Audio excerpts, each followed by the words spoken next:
you want to be in fashion, say in PR or as a journalist, it's really important to understand the world outside of fashion.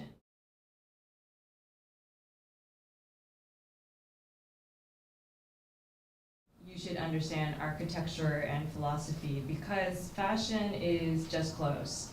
What animates the clothing is art and architecture and design. Graphic design and like photography and arts, you know, like it all has to do with fashion at some point. So it also opens up this other world to you, you know, like you get access. If you're good at what you're doing, you get access to all these people. During curating this show, we did a video interview with Zhang Toy, and he was talking about his, the first time he came out in Vogue, which was March 1990.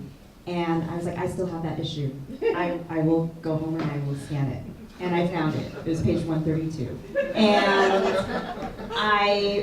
And I somehow just knew, and I remembered it, and then a lot of that informs just, I realized like being that nerd, when I can have those similar conversations with those people who are equally nerdy about it, then it feels like that's the edge that we have. It was lacking a niche of like international designers in LA at the time, so I basically opened a store that introduced those like lesser known labels into the city, and that's how we built a name for ourselves.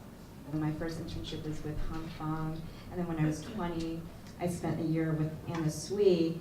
And as an intern back then, in 99, 2000, there was this very significant sort of like movement happening, just in your fashion. Oh, all my friends are in New York. Maybe I should go too. And then that part of my brain was like, oh, yeah.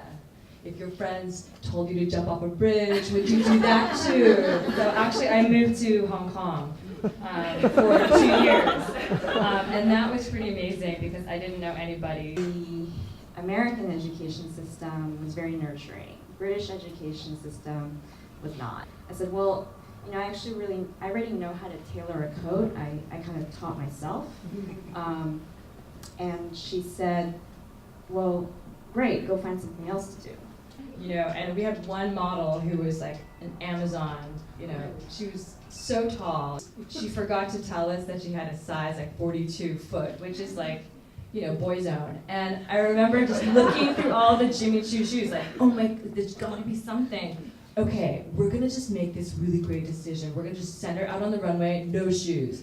Everyone's gonna think it's on purpose, it's gonna be like really fresh. She did that. The thing is, like, we just had no idea what we were doing. And then as a 19-year-old, you're kind of thrown into the trenches, dressing the models and organizing the shoes, making sure look one shoes are with look one. I kind of quickly sort of started writing about fashion for the newspaper, and I worked for this retailer called Joyce, which is like the kind of Barney's of Hong Kong, and they allowed me to travel to the main shows in Milan and Paris, and it kind of opened up my eyes. What they don't tell you when you start a business on your own is it's going to be probably 70% business, 30% creativity.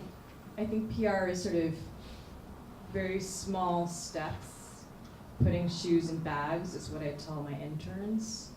Then in the big picture, it's a lot of diplomacy. With what I do, a lot of it is managing people, because there's like, the retail aspect of it, and then there's the bookkeeping. So like they always like don't get along, and I just kind of have to like be in the middle.